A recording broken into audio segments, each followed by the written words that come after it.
Yak Gadget, made in America, based outside of Nashville, Tennessee. Yak Gadget offers all kinds of storage accessories, quick mount motor mounts, anchor systems, track mounted accessories, even paddles. Go to yakgadget.com and get your kayak decked out for your next trip out on the water. The 153 Bait Company, based in Troy, Ohio, make everything from plastics to custom painted hard baits. Hook 'em hard and hook 'em often. All of our baits are made to order, and all of our hard baits are hand painted to order. So go to the153anglers.com to place your order today.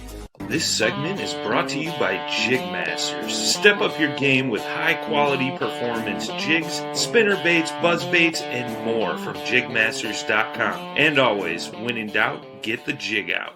You're listening to Bass Fishing for Noobs on the Paddle and Fin podcast with your hosts Ryan Milford and Sean Lavery.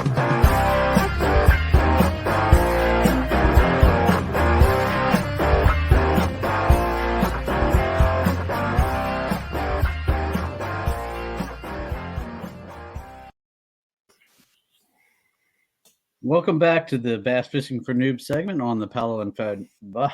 The what podcast? Paddle. I'm your host, Sean Lavery. With me, as always, is my good buddy, Ryan Milford. Welcome, Ryan. What's up, man? Tonight on the new show, we'd like to welcome Chris Gorsuch from Real River Adventures. He's a guide local to me here in PA in Susquehanna. So welcome, Chris. Glad to be here, guys. So, Chris, for anybody who doesn't know you or isn't from my neck of the woods or hasn't seen your awesome Facebook page, just tell the folks a little bit about yourself, how you kind of got into fishing and, that kind of thing. Sure. So, I think fishing was in my blood like it is for many of us. Right from the very day I was, able to see water, catch fish. Kind of my grandfather and my father were huge pieces of that. My grandfather lived in the Juniata River, pretty much right on the shorelines of just the Raystown branch. So I fished the whole Juniata River in the summertime. We floated it, and we would always end up at the mouth of the Juniata, which is down by Duncannon, Pennsylvania. And went to school here in Pennsylvania. When I graduated college, moved to as close as I could get to the river. At that point in time, I was in the Allentown area, so I fished the Delaware a real lot. I was one of the first people in my area to get a jet boat back in the early 90s. There was one or two other guys that had them at the time, and at that, if you can imagine, if you can take a look at the river now, at that point in time, there was a lot of guys who were in canoes. The kayak thing really wasn't big yet. Guys were fishing out of smaller car topper boats with a 9.9 tiller prop with a cage on it. So when I had my 90, actually it was a 60-45 jet on a 1650 John boat, I was literally one of the first guys that I remember seeing on there. There was a couple guys who owned boat shops in the Delaware, and of course there was a number of people on the Susquehanna. But I mean, if you saw one at the gas station, you had something to talk about because there just wasn't that many around. And nowadays, on my way to launch every morning, I see 2 or 3 jet boats either pass me or I pass them on the way there. So it's amazing how far this has come and how many people now own them. But that's really how I got my start. When I retired, I went to work for about 1.5 years at a boat shop. And when that didn't work out, I had done about 7 or 8 years of part-time guiding, and I was part of a TV show called Backwoods Angler TV. And I figured I had 1 year to figure out what I was doing because of my retirement. I had signed an NDA type deal where I couldn't go back into engineering right away. So I thought, well, I'm going to try this, guiding full-time, see if I can handle it, see if I can put it to mustard. And that was 7.5 years ago, and that's pretty much the story. Still it's interesting you talk about that. I've seen so many people rig up a pitchfork on their prop to try and guard it from all the rocks in the river, and then you hear about jet boats, and I've seen jet boats guys go flying down in what seems like 6 inches of water, It's just Yeah, amazing how if it's set up better right, it's it's scary shallow. I mean, it's shallower than 6 inches, and maybe too shallow for some conditions. You could argue both ways, and some are a little bit too fast for the drivers.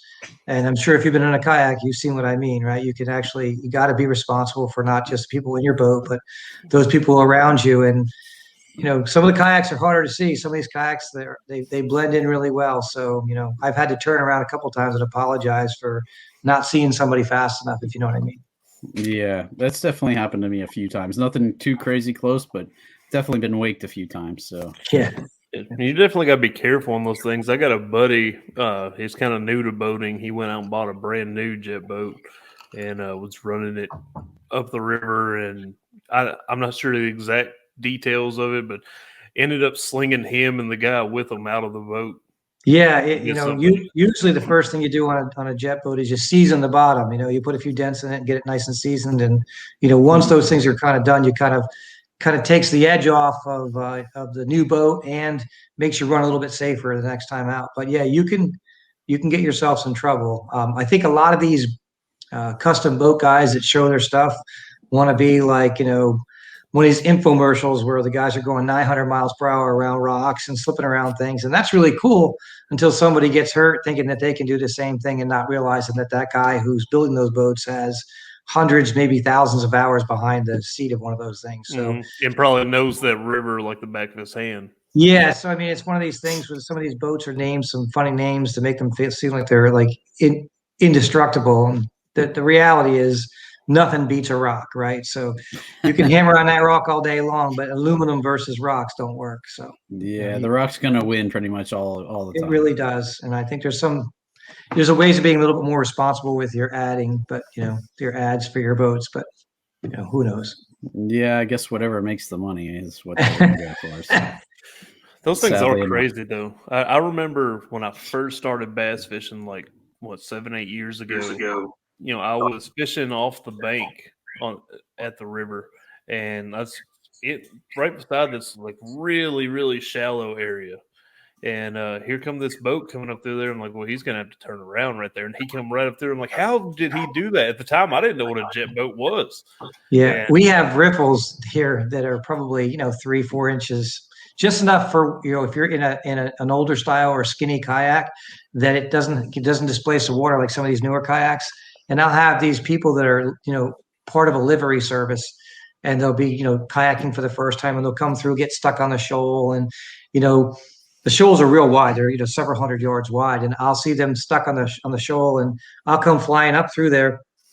And I'm a good 200 feet from them, but I'll see them kind of waving me off, don't come through here, it's too shallow. And, I go through there. And then later they go, how did you get through there? Because they don't see them at the boat ramp or something. And it's like, well, I'm pushing a lot of water with me. So I can go that distance for a little while before I run out of water. But it's kind of interesting to see someone who just goes, is paddling and gets stuck. And then they see you and try to help you out. Not realize you can go through that stuff. Well, something that I do want to say while we're on this subject of jet boats is if you're kayaking in a river and you're around real shallow riffles or whatever, and you see a jet boat coming, get out of the way.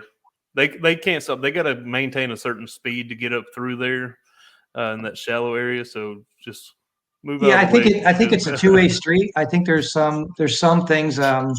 If for the jet boat, you have the more mobility and more speed. So, I mean, I've sat sometimes and let guys go down through chutes, even if it takes 5, 6, 7, 8 minutes for them to get down through it. If guys are fishing stuff, I'll try to find another way around it. My biggest problem isn't the respect going both ways. It's more how well some of these kayaks blend in. I'm a big fan of bright colored greens, yellows, oranges. Just love it. You get some of those slate blue ones and those tan ones, and of course the camo ones. They're really hard to see. I mean, they look like a rock in the water or a log on a. If the person isn't wearing very colorful clothing, it's difficult to see them in time. So we kind of get seen because you can hear us coming, where you guys are very stealthy. So a lot of times you think we're being jerks, and really what the situation is, we didn't see you. So I try to be as trying to look, everywhere I am, but I'm also looking at the rocks that are in front of me sometimes. So my peripheral's a little bit lacking. So I just think some understanding. I mean, I try to, since I kayak too, I try to have a good view at, both sides of that story. So I don't expect guys to get out of my way. I just don't expect them to sit in the only chute that we have to get through, right? So sometimes I'll blow my horn or whistle, and most guys are really good about getting out of the way. And the other thing is we have to share the river. And because we have the faster, more movable boats, it's best for us sometimes just to wait our turn. That's just my view. Yeah. And that was good info about the colors too. Like people that are upgrading boats or maybe looking to get their first boat. That's good info. Yeah, if you're not duck hunting, you get. Yep. If you're not duck hunting, I don't, it's not like you can't. I mean, I've fished. I've done a number of videos, kayak videos with yellow, orange, bright green, boats. And I mean, I've never noticed a fish not biting because my kayak was too colorful. I can see if you're duck hunting, but I believe that is a fear. But yeah, I've got a decently bright green kayak myself, and I've never had an issue. I don't catch fish anyways, so.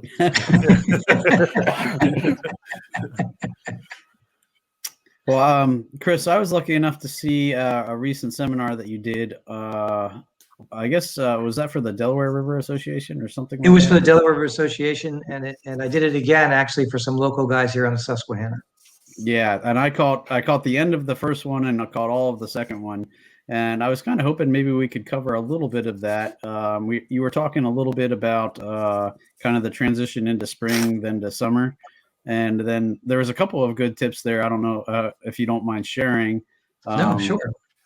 Just talk a little bit about boat positioning and anything else you want to cover from that seminar. So just one little thing that I'll just cover as a just an end all.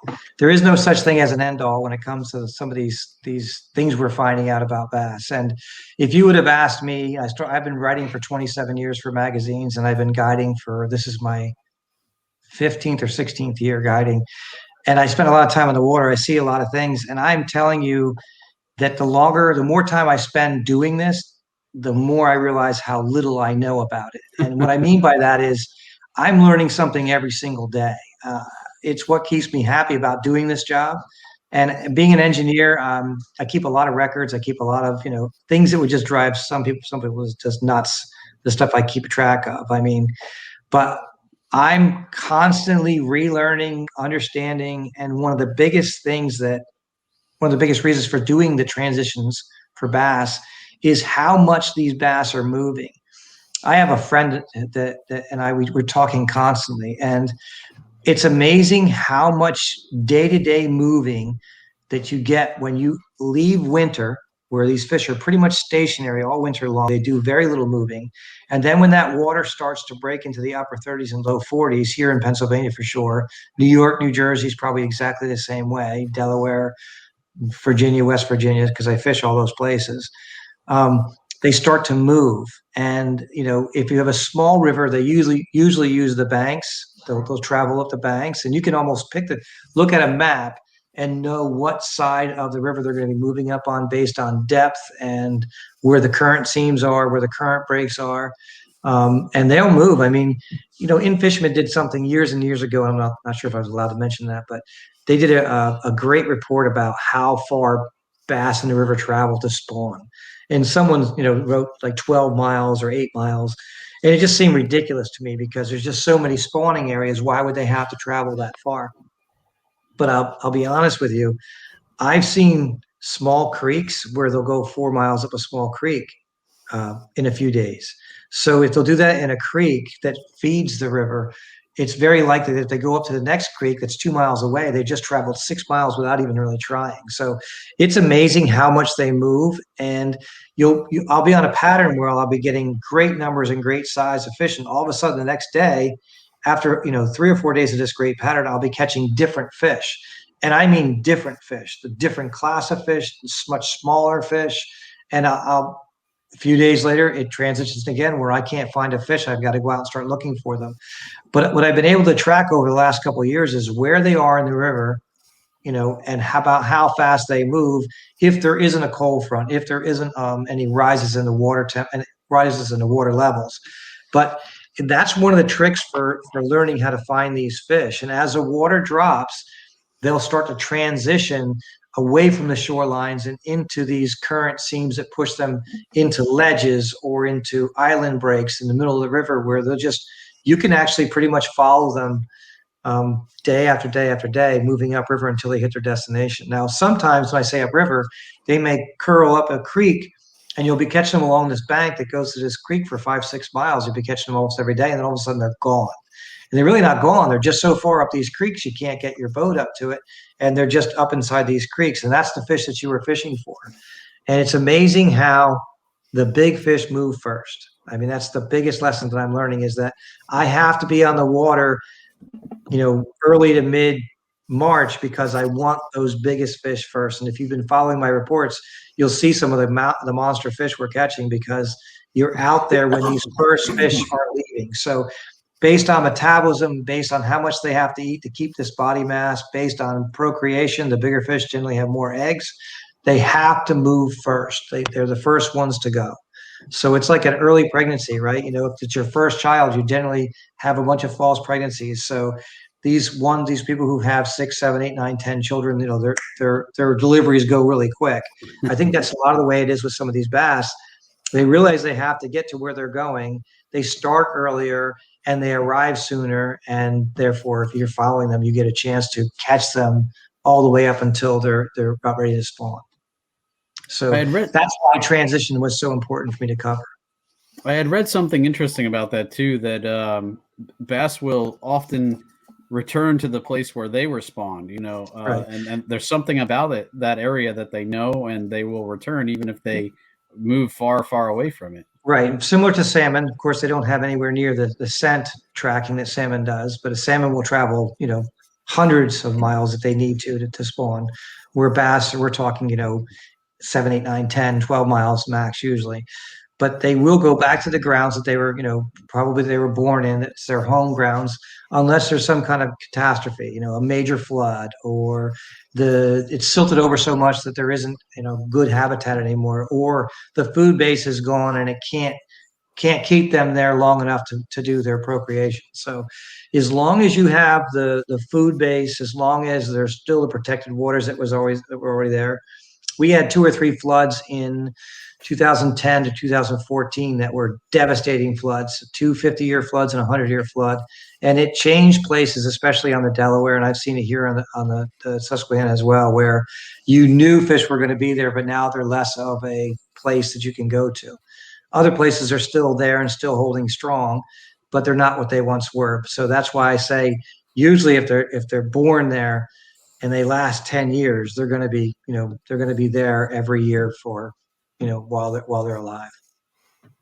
That's crazy. It just made me think, like, say us, like, I'm sure pretty much everybody, their childhood home, has got a little special place to them.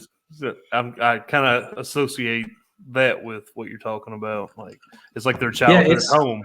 And then how to get there, no matter where they are, no matter how bad the floods have been previous years, no matter how far downriver they get washed. I mean, I'm sure there's a destination that they'll change if they have to, but I think most of them return to the same place. If we had a way of tagging it, I think it would be very interesting, but that would be way too much money than any state could afford to do. So, I usually start out with, I'm looking for that trend, and that warming trend. I'm looking at trees, and of course trees bud in the fall, but they bloom in the spring. So I'm looking to see any kind of growth. Those first little bit of flowers that come up, that the trees that start to show their very first, blooms. I'm always looking for something to show me that I'm watching other nature. I'm watching, ducks and geese and the way that they're reacting, that they're gathering and they're nesting, because it all kind of happens, at the same time. And as you keep notes, you start to make a note of it, right? I mean, and we have longer daylights, so there's not just temperature, it's also the daylight that gets them going. But I start to target my bass, knowing that they have to feed. I usually start to get more aggressive with my lure presentations. So I will tell you this, that no matter when you fish, and I fish year round every single month, at least once every 2 weeks in the wintertime, until the river freezes. And if it doesn't freeze, I'm going as often as I can. And I'm not afraid of getting skunked, so I'm out there a lot. But soft plastics are something you always have to have on your boat. There's not a time when you want to just leave that stuff at home. So, a tube, some kind of Z-Man type Ned rig, any kind of jig and pigs, just something that you're comfortable with, whether it's a bug style bait or a creature or a worm minnow, swim bait type deal. You always want to have that stuff in your boat. But as these fish start to get more and more active, I think the very first hard bait I get out is a jerk bait. Now I'll have my jerk baits all winter long, but I fish them quite a bit differently in the springtime. And I also will throw a much larger profile in the spring because I know they're coming out of not hibernation, but they're very dormant. And they eat in the wintertime, but not every day. So you can go out fishing and you can be sitting on top of the fish and they're just not eating because, a certain percentage of them just don't eat every single day that time of year.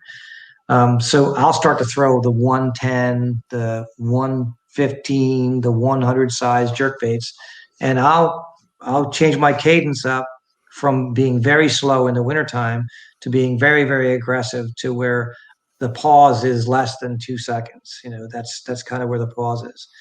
And then I'll transition from there to fishing more aggressive tubes, more aggressive swim bait. I'll throw a lot of crankbaits. I love square wheel crankbaits. And so when that water's up in the 47, 48, 49 degree mark, that's when I'm getting that stuff out. I love a spinnerbait bite, but I'll wait until the 49, 50, 51, 52 degrees for that spinnerbait bite to kick. And I know I'm missing a few fish there, but I want them to be on it. I don't want to have to force feed them to anything. So I start my trips off. I have some kind of a jig, whether it's a Ned rig or a hula stick or a Z-Man Bug Z or a tube. I love the 2.75 to 3.5 inch single dip tubes. I love swim baits. I don't care who makes them. Kitech makes a great one. Fit makes a great one. There's just a number of companies out there that make good swim baits, but that's always on like a group of rods in the boat. And then I'll have a couple of rods rigged with jerk bait and a couple of rods rigged with a crankbait. Now, just today or yesterday, I started throwing more spinner baits, and we're getting a couple, but it's not like they're the answer yet. But probably within a week or two, when that water is at 50 and steady at 50, that's going to have to be something that you have to have with you at all the time. So again, it's following where these fish are and looking at, if you've got a cold front, you've got to be looking for softer bottom, because they're not really in the rocks quite yet. And after getting ready to spawn, they're going to be out in the current seams more. So we had talked about boat position a little bit in our seminar. And it's very important for kayaks too. A lot of us come out of the winter into the spring thinking that the bass are all in this dead water. And it's not that you won't catch a few fish in that dead water, that real calm water. But if you don't have high water, you should really be looking at current. So if your river, normal flow for your river, and you can look this up on most of your charts, most of your real-time charts that that the USGS has. If your regular depth, your medium depth is, let's say, 5 feet, and you're at 7, then yes, look for that slack water, look for the tight to bank, tight to cover, tight to an island, tight to an eddy type spot. But if it's normal, like today, we were finding most of our fish not tight to the bank, but literally off and out in the current seam. So I wish I had the picture to show you, but if you normally fish with your kayak where you're sitting inside the seam or sitting at the seam throwing into the shoreline, you might be sitting on top of the fish. So 2 suggestions is either to move further out to the current, which is harder boat control, and throw into the shallow water, but make sure that you're working it back into that current seam, or put the boat, fish the slow water first, then put the boat in the eddy and find a way to either anchor or clip yourself off and throw out to the current seam and bring it back into that slow water, because they're very current related. And if you look at minnows are also very often right at the current edge. That the crayfish like the current. They pick up a lot of debris and a lot of stuff that they're eating off the current. So I mean, it doesn't have to be rocking hard current, but one of the biggest lessons that I hear almost every spring is, I wouldn't have fished here because of how fast the current is. And that's usually after about 5 or 6 fish being caught in, 1 to 3 mile per hour current, which is a pretty swift current. And they'll go to me, well, I really wasn't expecting to catch fish. I wouldn't have gone to this spot. I would have spent my time, on the bank somewhere or off an eddy. And while we do catch a few fish there, I think that how much bass relate to current in a river is probably one of the most misunderstood pieces to river fishing. A couple of questions from that. You mentioned working a jig aggressively, or a tube aggressively. I always heard a tube is kind of a, you let it cast it out and let it fall, and it does like a swirly thing, and that's the main draw of that. But yeah, I mean, so when I fish a tube, I fish it as light as I possibly can. So if I can fish it on a 16th or an 8th, that's my choice. If I can't, I try to go to 3/16ths, and I rarely ever go as high as a quarter, because I want to drag it, right? So to find out what mood these bass are in, I'll let it sit, and then I'll drag it. I'll let it sit, and I'll drag it a little bit. So that's how my winter fishing usually goes. But once they start to get aggressive, you'll notice it's almost like a cat and mouse game. So if you've ever played with a cat, and if the ball's just sitting there and never moves, they don't even bother with it, right? There's a string or a ball or a light. But the more you move that light, the more they're interested they're getting it. And I don't know if they want to kill it or eat it, but what I'll do is I'll throw the tube out, and I usually throw the tube out perpendicular. So I'm not throwing it upriver, I'm throwing it straight across, and I'm bouncing it down the current line into, from usually slack water into the fast water. And by being aggressive, what I'm talking about is that quick lift, that lift, right? So in the wintertime, I'm barely moving so it's not aggressive at all. But I'm not opposed to taking throwing it out and doing, a crawfish hop, or, just popping it, letting it come up, right? And then same thing with when I say tube, you could do this with a grub, you could do it with a Ned rig. I'll pop it and let it fall to the bottom. Then I'll pop it again. And it's like a crankbait bite or a jerkbait bite, where sometimes it isn't even the profile of the bait, it's the action of the bait that's getting them to go off on it. So that's what I mean by aggressive. If we're talking about a swim bait, I'll sometimes let my swim bait go out and fall, and then I'll bring it back, and then I'll let it go back out, and I'll reel it and bring it back. What I'll do a lot of times is, it could be a steady retrieve. Right now, what I'm doing is I'll throw it out there, I'll let it hit the bottom, and I'll jerk it. Reel a couple times, let it hit bottom, jerk it. Almost like it's either a crayfish, even though it's a minnow shape. Either it's like a crayfish that's doing it, or one of those dace or darters that hop from rock to rock. And that gets their attention. And once they see it, they're locked onto it, and they can barely get themselves to not hit it. So it's a reaction strike, right? I think in the seminar I talked about a bee, right? So, you're not swatting at the bee as a human being to try to get that bee, not trying to catch it, right? You're just trying to knock it out of the way. And sometimes I think the bass aren't trying to eat it; they're just trying to knock it out of the way. And sometimes that can be as good as their hunger could be secondary to their reaction, right? So it's one of those things where, is it a reaction strike or is it a hunger strike? So I like the reaction strike, because if I can get them to go on it, I don't have to wait for the dinner bell. If that makes sense. Yeah, I think that makes sense. Totally. There's actually one more type of bite that we learned about recently with one of our other co-hosts, Dan Perry. I don't know if you've ever heard of it, but it's called the Dorito bite. The Dorito bite? No, I haven't heard that one. That's what he calls it for the Ned rig, because he said Ned rig. Even if you're full, already ate. He said if somebody offers you a Dorito, you're going to eat the Dorito. You're going to eat it. Yeah, I mean you got to eat the Dorito. Yeah, I mean, river fish in general are opportunistic, right? Because they don't have the luxury of following pods of bait fish around like they do in a river. So what I always tell people is they're opportunistic. If you can just get it inside in front of their face, they're generally going to eat it. And so sometimes the wonderful thing about the Ned rig is it's a small little snack. It's what, 2.5, 3 inches long. It's a small little snack.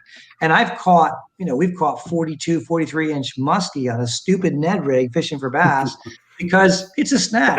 It's going to land in front of my face. I'm just going to eat it because it's a snack. Yeah, that's basically what. So I like the Doritos. Dorito bite. Yeah, I may have to use it. Does he have that set up where that's is that? Does he have that trademarked or anything? Is it trademarked? It's not trademarked. No. Oh, it will be by the time this airs. It better be because I think we might be using that one. Another thing you mentioned, and I would think it would be applicable to kayaks as well, is when you're casting like your jerk baits and stuff, you're casting them out, like you said, perpendicular and letting them go down with the current, kind of almost behind the boat, versus casting upstream because it's always going to get snagged. And that was one thing that I always did, and what I can't wait to get out and try that now because I always thought I wanted to be hitting them in the face. That's funny. See, I think if you're a lake fisherman by heart and you watch a lot of these programs on TV, they want you throwing the jerkbait on a slack line, and I think that's 100% correct, right? And it's not that you can't do that on the river, but it's less effective because you've always got the current pulling the bait anyway. So it's not like wind on a lake because it's not always windy. And there is a little bit of a current in a lake, but on a river, it's a very consistent current. So I had a young man who was actually watching the seminar. He watched it twice. And today he got to prove to himself that, this technique that I was sharing really paid dividends. And it did pay dividends for him today because it cut out a lot of wasted time and wasted motion. So I generally like to have the boat fairly slow, almost stopped in the current if I can. So I'm not saying you can't throw it while you're drifting. Of course you can. But I envision fish looking at a jerk bait just kind of sitting there, waiting for it to do something, or they come up to it.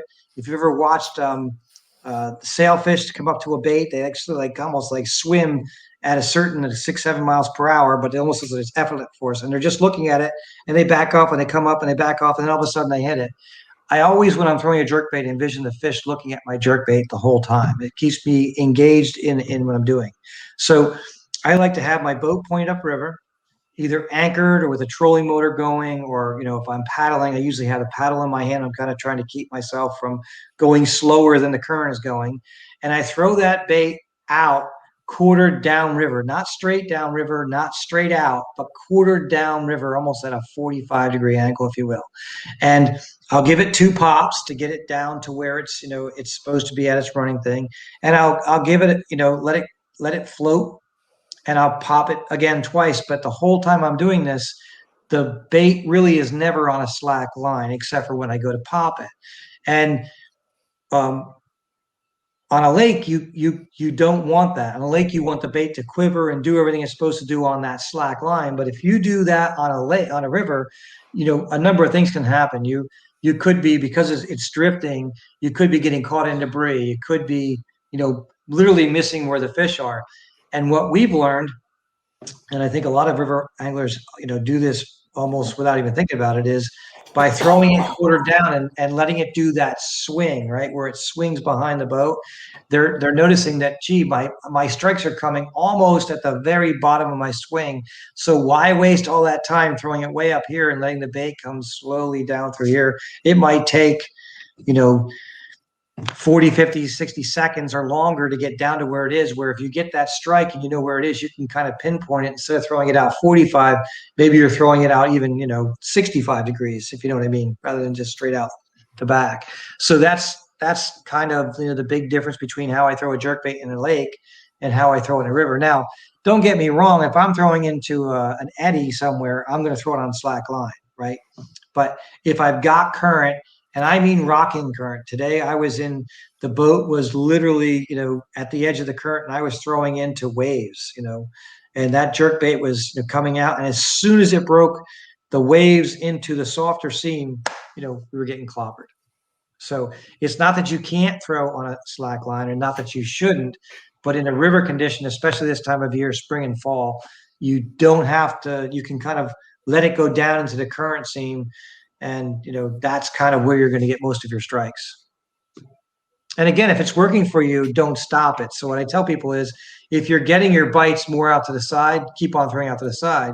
But if you find that 90% of your bites are at the bottom of your swing, just cut out that middle ground and throw 45 or less, so that you can get down to that swing just in less time. So that's the point I was trying to make. You said you kayak as well. What's your technique for using a jerk bait in a kayak?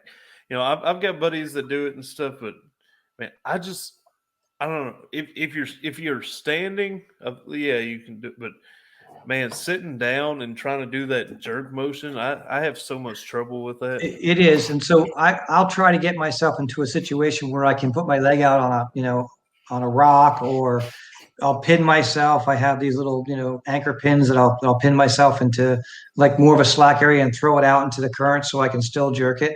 What's difficult is the cast is not a problem. It's getting that rod tip low in a kayak and not hit, because I like my, in a boat, it's real easy because you've got all that room to force the boat down. And I'll see guys trying to jerk the bait sideways, but it really has to be jerked down to get that bait where it's supposed to go.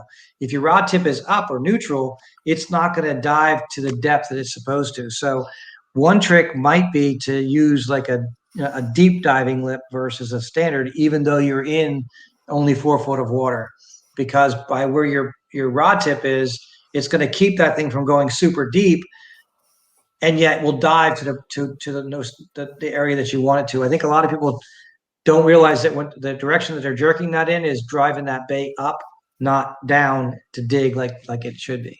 So that's, rod tip down and you're jerking it is really difficult in a kayak. So I don't want to be focusing on keeping my boat still or not moving.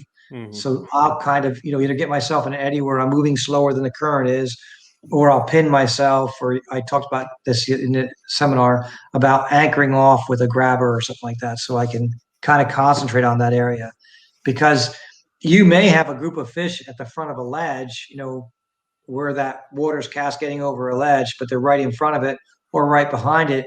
And if you can keep on hitting the same spot over and over again, which is kind of easy in a boat, if you can duplicate that in a kayak, I think you'll have more success with that kind of a bait, versus a crankbait where you can be moving with a crankbait and throwing to 10 or 15 different targets, constantly just moving all around. And, it's, even if you don't catch the fish, if you get that bite, that short bite, or you get that follow, you've got the attention, where that fish came from, and you can go back there and throw a more finesse style bait to catch that fish, because he's there already, because he's kind of identified himself by either smacking the bait and not getting caught, or following it in and cutting off short. So even just seeing the fish gives you confidence to know, okay, that fish came out of that, behind that rock or in that eddy or in that current seam. So I know they're there. So now I can, focus it and fish it more, more determined, with a soft plastic or a swim bait or something that I can have more control over. I might have to try that deeper diving jerk bait. That's stuck in my head right there. Just because if your rod tip is up, that bait's going to sit higher in the column than it's supposed to. It's like running a crankbait, right? The crankbait, if you've got your rod tip deep and you're spinning it, it's going to go as deep as it possibly can. If you level it out, it's going to run a little bit less shallow, a little bit less deep. And if you hold your rod tip up, that thing's not going to run as deep, by a long shot. So spinnerbait's the same way. I mean, if you hold the rod tip up, which is a little bit more work, if you hold it up, it'll kind of wake just under the surface without having to move it really fast. You just hold it up and it'll kind of, be forced to sit in the upper plane. And a lot of times that's the difference between the same guy throwing the same spinnerbait and not is, if they're on the bottom and you're slow rolling it, that's great. But if they're on that, if they're looking for that bait just under the surface, subsurface, and you're not holding your rod tip the way it's supposed to, you're just going to make, one guy's catching and you're not, you're wondering why, and it's all rod position. Key with spinnerbaits, crankbaits, jerkbaits.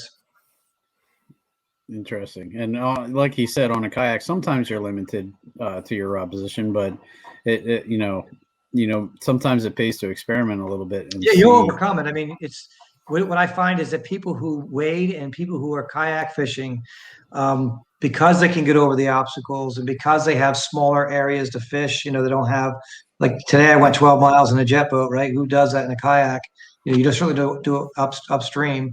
You tend to be a better, more efficient angler because you're fishing in a smaller body of water, a smaller targeted area. And so you're picking that area apart versus running and gunning and running over top of fish to catch fish. So I think sometimes when I had my smaller, slower boats, I was a better angler at times. I was more patient, let's put it that way, right? So, and sometimes, today's catching was slow in the morning and good in the afternoon.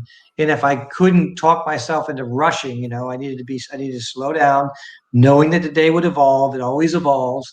And we got our fish. It just took us, towards the second half of the day because the first half was slow. And you'll have those days. And the key is to try not let that get too much into your head. You're going to catch them. Just don't get too far out of your game plan. Pay attention to what's going on. If something works, then just repeat. If you get a bite or a strike, I always tell people, where'd you throw it? Because you want to throw it back to that same spot again, because bass are rarely ever alone. In the summertime, even in the summertime, when they have smaller hunting groups, there's usually 2 or 3 bass that are out cruising with each other in these pockets, right? So if you throw and you get one to strike, believe me, that bass that was trailing with him, he saw him eat something, and now he's interested in eating it as well. If you've ever been on a frenzy, you see where bass try to knock the bait out of another bass's mouth, and that happens quite a bit. As a matter of fact, it happens as soon as like right now. We start getting these frenzies going. If you can get one to eat, you can usually get 2. I don't know if I speak for Ryan, but sometimes, I'm still new enough to this game that I get so excited that I catch one that I completely forget about throwing back into that exact same spot. Yeah, usually it's really important. And I triangulate. I'll say, listen, here's the most important part is if you know how far off the bank that strike came, if you know where you put that. I watch bubble lines in the water. When I'm fishing, sometimes if the wind is blowing a different way, it's difficult to know where that eddy is or where that seam is. But there's always a bubble line, a bubble that's moving slower than the outside bubbles or the inside bubbles. I'm always looking to see where we threw it. And I'll tell clients, you didn't throw it there, you threw it over there, throw it back over there again. And generally, the next time they throw back in that exact same spot, they crush it. And that's really the difference between some of your anglers who are more consistent, is that they pay attention to just the small things. It's not really a technique deal. It's really paying attention to, okay, well, I threw the bait in here. I got hit here. I'm going to do that until the fish stop biting. Or I had the fish here yesterday. If they're still here, are they further down in the current seam? Are they further down in the hole? Are they further up? And that's just making just small little adjustments to your game every day, to catch the fish. That's pretty cool. I like that. It makes it tough sometimes, when you see it day in and day out, and you can kind of track the fish movement a little bit better. Where versus it's definitely it. The weekend warriors who kind of are at the mercy of kind of. Yeah, and I wouldn't use that term as a derogative term. It's, I feel bad for some of those guys that they caught them last Sunday and now Saturday's here again and they don't know, where to begin. And sometimes it can be a good thing going out there fresh, but a lot of times it's so much easier to know, okay, I did this yesterday, I did this the day before, and I know it works. I just got to figure out what's the difference between today and yesterday. Yeah, you can just kind of follow them. Yeah, and you can kind of have confidence, it's going to work. Like yesterday was slow, so I wasn't surprised when today was slow to start. And so I could, I talk to my clients, say, listen, we're going to get them. They're just a little bit finicky right now. We just got to be patient, and it will come. And it did. So it's one of those things where, even getting out of my own head going, you see a guy catch a fish or 2 guys catch a fish, and that your turn's coming. You just got to kind of wait it out, and it's just a matter of time before it happens. And then, every day we put together a pattern. Every day I'm trying to learn something, and usually there's something. Today's lesson was just perseverance. You knew that they were going to hit, and if you ran around too much, you tried a few different things, and one thing worked, and you tried it again to see if that same type thing worked, and usually you build a pattern. And that's the way today went for me personally. Do you use any type of electronics on the river, or do you just go? I do, but I don't. I mean, it's not like a lake. I mean, if I was a lake fisherman, I would probably have, I would be like a lot of these guys who have $2,000, $3,000 into their sonars. For me in the river, the sonar does, basically a few things for me. I'll say three. Tells me the water temperature, which I think is important. Some guys don't care, but I really like to know the water temperature because I want to know where it is relative to the morning and the afternoon, where it was relative to the day before, are we trending up? Are we trending down? Is there an influence? Like if I buy a creek where now I've got 3 or 4 degrees warmer, a lot of these bigger rivers, like for us, we have the Juniata River, that water coming out of the Juniata might be 2 or 3 degrees warmer. And so that whole bank, once you get out to the main river, for a mile or two is going to be warmer. So it's not, while that might not be a good thing in the summertime, it's a real good thing in the springtime when fish are looking for warmer habitat. It just not even the fish, but also the prey, right? They're going to be more active. They're all cold-blooded creatures. So the warmer that water is, the more active they are. The more active they are, the more prone they are to eat. So, and they have to because their metabolism is up. The second thing that I do is I want to know the depth because I can't always see what the depth is, right? So if I notice, hey, I'm catching fish in 5 foot of water, I want to know when I'm, in about 4.5 to 5 foot of water. So that's important to me. Yeah, you could use your fishing rods, but my fishing rods are like $250 a piece. I don't want to be using them to test, how deep the rocks are. So, I mean, yes, there is a way to do that. I've had friends that do that. My rods are a little bit more, I don't want to do that to my rods. And then the other thing that I do is because I fish so many rivers and I fish so many miles of rivers, I don't have a home boat ramp. Like I know a lot of guys who guide launch out of the same boat ramp every single day, and power to them. I bore very easily. So I need variety. So I'll launch in 1 week. I'll launch out of 3 or 4 different boat launches in 5 days. Throughout the year, I'm on 5 different rivers and probably 60 different boat ramps, right? So because of that, I don't memorize where every rock is, every ledge is, every location. So I do use waypoints like you would on a lake, and I use them. I have them, I have them right now on mine for Virginia, for West Virginia, for Maryland, for New Jersey, for New York, for Pennsylvania. So I just don't know that you can. I can't memorize every spot, and so that's why I keep a logbook. That's why I have this stuff on my sonar. But those are the 3 things for sonars for me. If I was fishing a lake, I would love to have some kind of side imaging or live imaging or something that you could actually look at and go, okay, well, that's definitely a fish. And I'm looking under that dock or under that, that bank abutment over there, so that, in the wintertime, you're not fishing over 0 fish. But in the river, I'm pretty confident I know where the winter holes are, and I'll work it out. But without having to spend $2,500 on a live scope or something like that. Yeah. That was going to be one of my questions too, because I think in the first seminar I called, I heard the back end of one of those questions, and you said when you're searching for fish, you look more at the surface of the water than you would at a fish finder. And I was going to ask you what you look for then. So it's amazing. If you've ever been out in a wind storm or in a light rainstorm, when the wind hits the surface of the water or when the rain hits the surface of water, it pretty much shows where the ledges are. I don't know if you've ever seen that or not. It kind of shows you where ledges are that are, that the current's not flowing over and showing you where those ledges are.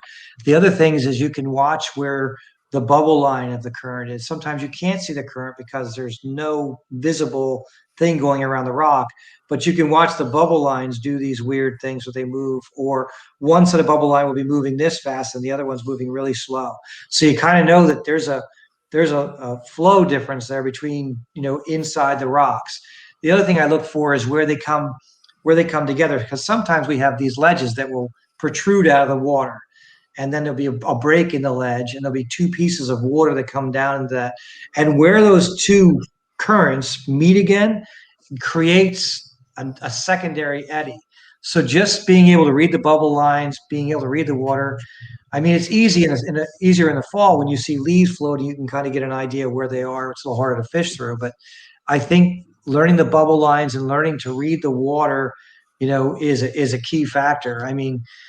sometimes our boat's positioned on top of the fish and it really needs to be off. And if you could see the bubble line before you feel it, like if you've ever eddied out in a kayak, now that's an extreme thing, but if you've ever gotten yourself into a kayak, you might feel where it's, oh wow, it's easy to paddle here, or I don't have to really do much, I'm just sitting in this pond. You might be sitting on the fish because you got sucked into that. Well, it's no different with a bigger boat. It takes a while to get to learn that, right? But if you can see that before you feel it, now you haven't disrupted the fish. Doesn't mean you can't back out of it and give it a few minutes to refreshen up. But that's the other thing. Another thing is different than a lot of bodies of water is that in river, especially this time of year, you can fish a spot in the morning and catch one fish or none. But if you revisit that spot a couple hours later, it's probably not the same group of fish, especially now if they're all moving, right? If they're, I'm not talking about spawning fish or winter fish or fish that are at summertime and it's July, late July, they've been in this pattern. The river hasn't changed. We haven't got a lot of water. We haven't got a lot of, it's been hot. If they're in those spots, they're not going to really move too much of the spots. They're going to move in and up and out of the eddies, in and out of the current seams in the riffles, but they're not making these big moves. Right now, they're moving. So you fish that rock that you fished 2 or 3 days ago or a year ago, and you caught fish there. Don't give up on it if you don't catch them there. Just go back a couple hours later. You might be surprised to find that there's a brand new group of fish in that area.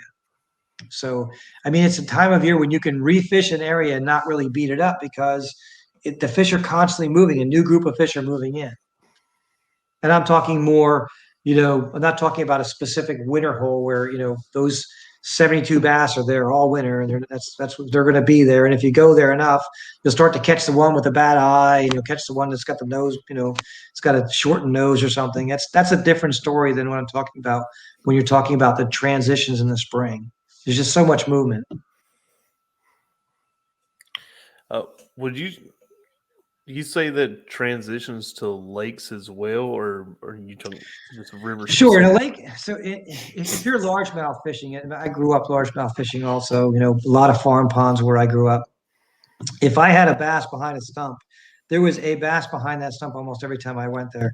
And if it didn't eat, I'd go over to the stump and spook him, right, just to prove that he was there. Smallmouth are not really like that. They still like, they still like a good home, a good position, but smallmouth move a lot, right? They're going to follow bait. Whether same story on a lake, right? So, the hardest time to find fish at a lake is usually in the summer when they're chasing these pods of bait fish. So your best anglers generally find that pod of bait fish, then they find the bass and they fish the bass and catch them until that pod disperses, and they go find another pod of bait fish. On the river, it's not quite like that. They have neighborhoods where they can actually feed on crayfish or feed on a group of minnows that are more. They're not minnows that are in group or pods. Now, this is different on the Delaware and the lower Susquehanna where they have shad fry, and those shad fry are balled up in the fall time or late summer, and they're following those shad fry. That's a different story. I'm talking about your dace, your darters, your stone cats that are pretty much, they're in their residence, and the bass are just there picking them apart, right? They live there. They don't wander too far from those areas. If they're born in this grass bed, they're probably going to stay in that grass bed until till the end of the summer or early fall, and then they'll migrate to wintering areas like everything else does. But they just don't. I don't think that they chase bait miles on a river. I think pretty much, unless it's a frog, a frog migration or an eel migration or a shad migration, or occasionally I think on the Susquehanna we have emerald shiners that gather and spawn. If it isn't one of those events, I don't think the bass are traveling to eat. I think they're eating locally. Cool. Well, I mean, that covers a bunch of what you went over in the seminar. And I figured real quick, I'd ask you, just pick your brain real quick. As a guide, I'm sure you see all spectrum of fishermen, and from noobs up to, people who really know what they're doing. And I was wondering, like, what the top 3 mistakes you see from kind of younger or amateur or rookie fishermen, noobs, if you will. Sure. I mean, they're not really mistakes, they're just things that they could actually consider. So I'll tell you one thing, I've learned a lot of things by not dismissing somebody or doing something different than I do, right? So sometimes if someone says to me, I'm going to try this, I don't talk them out of it right away because it may work. And then after a while, if it's not working, I'll kind of coach them to try something different. And if it is working, I usually give them credit for it. Hey, I wouldn't have done that. And I'm really glad I didn't tell you not to do it because it worked out. One of the things that I think that there are certain rods that are better than others for doing certain applications. So having an extra fast, super fast rod tip and trying to throw a crankbait might not work for me personally. I think you need a softer, slower rod for crankbaits. So I'll give a person a crankbait because I think it's a very powerful tool, or a lipless crankbait like a rattle trap. And they'll go, oh, I don't like to throw them because I always lose fish on them. And if you look at their rod, you know why, because the rod is just so quick and so responsive that the bass has it all over them when it comes time to jump or spit or maneuver. So if they would just go to a slower action rod, which would be terrible for throwing a tube or a swim bait, they would up their game a little bit. So I think that teaching people that there is an advantage to the rod type and the type of line is one of the first things that they get in the boat and they realize with me is that I have crankbait rods, I have a jerkbait rod, I have rods I use for my jigging, and I even use different lines for that stuff so that they can feel it better. And it's not that I'm not saying you can't use one rod, but I think that if you're learning and it's like having a framing hammer, but trying to do finish work. I mean, you could do it, but it's not the best tool to use for doing it. So it's not that you can't do it, but why wouldn't you give yourself, especially being new, give yourself the best opportunities? So, I mean, I literally explain why I'm using the braid that I'm using and when I use it, and why I don't use braid for crankbaits, for jerk baits, why I don't use it for spinner baits. But I really like it when I'm doing jig work because it's instant. I feel that thump. I feel it instantly. I can set the hook with a little bit less power and still drive the hook. That's something I don't want to do with a crankbait. I don't want to drive that hook because the fish is already setting himself up with the hook. I want a little bit slower hook set, and it'll still drive it. And yet, because that rod responds slower, that fish has much less chance of jumping and throwing that bait. So that's the one key, is just the equipment piece of it. The other thing is not understanding when to throw what types of baits. Not that it doesn't matter. Not that it matters, not to try different things once in a while, but there are certain seasonal things. And a lot of guys don't have success with things because they throw it. Let's say I threw a spinnerbait last week. It didn't work. Well, tell me the conditions. Well, nothing was working. Well, why would you expect a spinnerbait to work? Right. So when if you want to learn a bait, try to understand when it works best. And when you're catching them on your favorite thing, put that favorite thing down and start to use this other things so you can build the techniques. Don't be afraid to watch podcasts like this or look online and try to find out things or just get advice from clubs. What's that? I said it's so hard to do though. It is so hard to do. If you really want to get better at it, yeah. It's one of those things where if you really want to get better at it, yeah, it's I know guys that will go, okay, I'm taking nothing out but this. No, I'm not saying to do that, but if you're catching fish on your favorite lure, put it down and start to throw the other things to see if they'll hit that, and you'll grow confidence in it.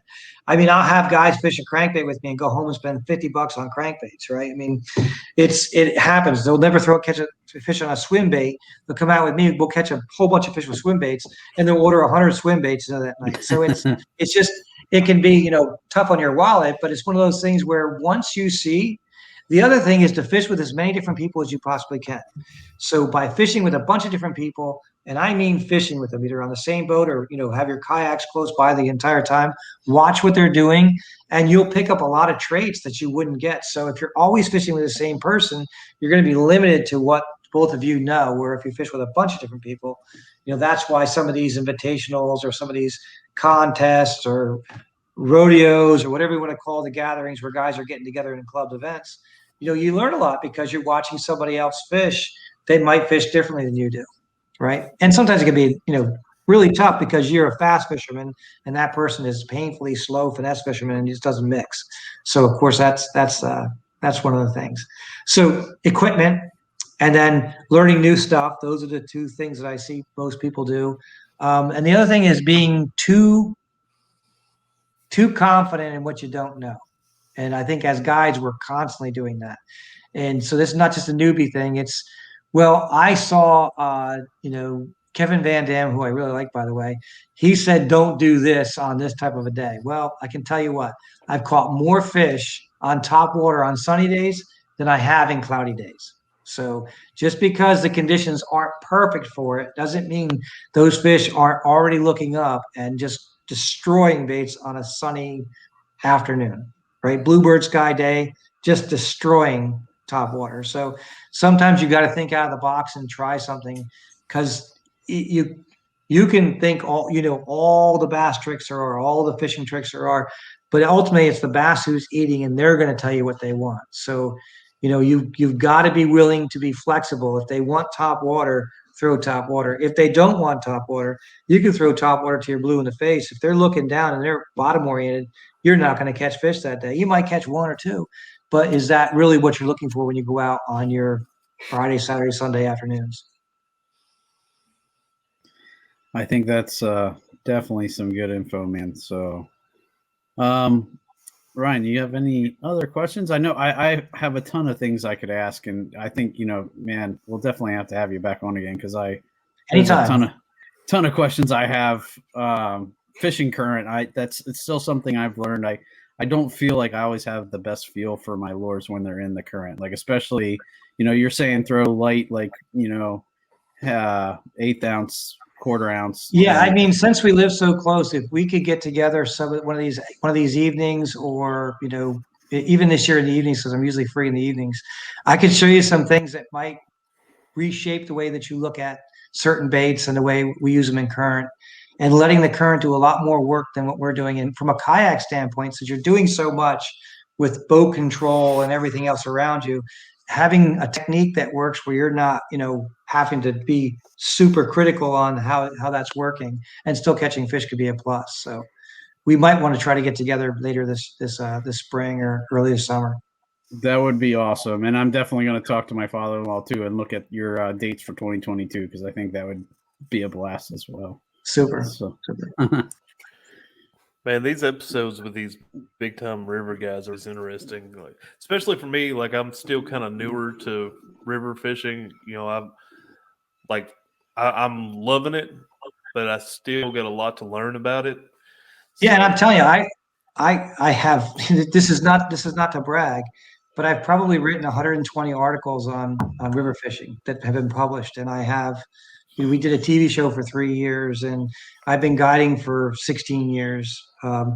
It all means nothing, because I'm still learning every single day I go out, and I'm still getting schooled. I mean, it's what makes chasing these smallmouth or whatever bait, whatever fish you trace, that's so much fun, because all the books, all the stuff that you read, all the things you have in your head that to be, or at the time to be 100% factual, that can be just completely disrupted in one event as you're out there going, I know it's not supposed to work, but today we caught them on crankbaits, and we were throwing top water, and it was a bluebird sky, and there was no hatch, there was no other action. We just accidentally threw something on the surface, and boom, it hit it as soon as it hit it.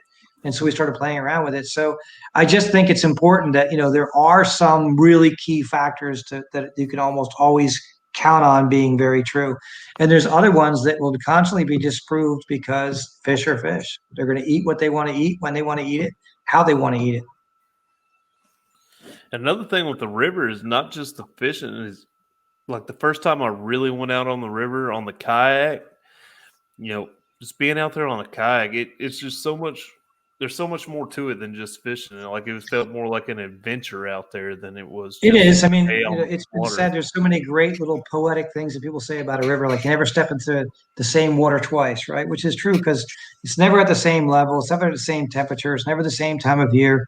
It's always seems to be a different place. And you got to get out and like pull the kayak up through some riffles and stuff like that. Yep. It's just awesome to me. Well, and just like you said, the first time I think I was coming down current and had it spin me around into an eddy, and just that feeling of like, wow, the current is just ripping you along, and then all of a sudden you get pulled into that water, and you looking at it from the shore, you'd think it's all rushing right through there, but there's that one little spot. There's a soft spot, and sometimes it's just in the middle of nowhere. You can't see what's stopping the water. and you've got this, this area that just completely stops you. And a lot of times those edges around that is where the fish are because they know it. I mean, let's be honest. I always tell people, if you've ever sat at a school bus stop when you were a kid and you had wind blowing in your face on a winter morning, you always looked at a way to get yourself out of that wind just a little bit to kind of block it. Well, current can be that way with fish, right? If it's not desirable temperatures, they're going to position themselves. And if you consider current like wind, it kind of gives you an idea of what they're trying to do to step up for it before they get themselves knocked into it. So, I mean, it's a great thing it's a great conveyor for food, but it's also fish have to be facing forward into current to breathe, right? So, on 90% of the time, unless the fish are escaping from something or chasing something, they're facing upriver. So when I explain that to people, that we present the bait downriver to them, they kind of get an idea. Like you see this little light bulb go on inside them going, oh, they have to be facing upriver. So by presenting it to them, you're not coming over top of their heads, which does work for some applications. But, if you're bouncing this tube right across their noses, you get a better chance of hitting them across the noses when you're throwing it and allowing it to go downriver versus, throwing it over top of their heads. Yeah, you're talking about the current pulling you into eddies and stuff. I don't know. The current just pulls me into laid over trees. It's the strainers. Yeah, I had my encounter. Yeah, I'm sure it's not easy. Well, cool, man. I guess we're wrapping up. Did you have anything else, Sean? For right now, I think we covered a ton. We'll let people digest that, but I think that was pretty good for one sitting here. So super. Yeah. Well, hey guys, thanks for having me on. I really appreciate it. If you ever have an open spot or you have any questions or there's anything else I can help you with, please feel free to give me a chat, and I'd love to come back on again. Yeah, appreciate you coming on here and everything. You want to shout out any social media where people can follow you, find you, any sure you may have, all that? Yep, you can look us up on Real River Adventures. Our webpage is up, but it doesn't get as much activity as our Facebook page. So it's Real River Adventures -RRA, the initials, and it's real as in REEL, as in a fishing reel. So Real River Adventures -RRA, and that's on Facebook. And you'll literally get daily reports. If we're doing specials, if we're doing techniques, we're going to be doing a little bit more video on how to present some stuff. I'm working with a group of guys who are in the smallmouth fanatic groups or smallmouth bass groups that want to do more technique type stuff, that we're going to be doing some live video. And but you'll be able to follow that on that. And from there, you can link to our Instagram. That's really the best place to go is Facebook right now. That's where we do most of our reports. And it's pretty live. And if you do have a question on this, feel free to PM me. I'll answer a question, say, hey, I saw you guys on this, and I have a question on something specific, or we fish the Susquehanna a lot. Can you tell me about this area? I don't mind getting back. Just realize that it may take me a day or so because I'm literally on the water Monday through Friday, and I try not to fish too much on the weekends to let everybody else out of the water. Cool. Any sponsors? You know what? Sponsors are I like local sponsors. So one of my favorite sponsors is Fit Premium Lures. There's sponsors that I don't have that I really like to use. I mean, I do like Kitech. I'm on their piece as well. But as far as reels and things like that, I mean, I like Shimano, I like Daiwa, I like Luz, and I'm associated with a few of them. But it wouldn't stop me from using what works best. I mean, that's one of the things that's bad about sponsors is that you tend to drink the Kool-Aid from your side of things. And to me, it's the saving of 15 or 20 bucks isn't worth, not fishing the best equipment. So while I do love, my Daiwa reels, I'm not going to turn down a Shimano reel or a badmouth something because they're great products, right? So I think that we get too carried away with sponsors at times. So I can do without my sponsors. I want to make sure that I'm giving my clients the best I possibly can. So if it's Kitech, and I do get a great deal with Kitech, I love throwing Kitech, but I'm not associated with Z-Man. I have no problem throwing a Z-Man product. You know what I'm saying? So I think if it's working for you, you should be throwing it, not toting a line for something, because it's all about catching for me. But thanks for asking. Yeah. Well, once again, appreciate you coming on here. It's been a good talk, and like Sean said, we'll have to get you back on here sometime because, like I said, sounds great. You river guys, we're a special breed. You can get more and more information all the time. But yeah, guys, appreciate everybody listening.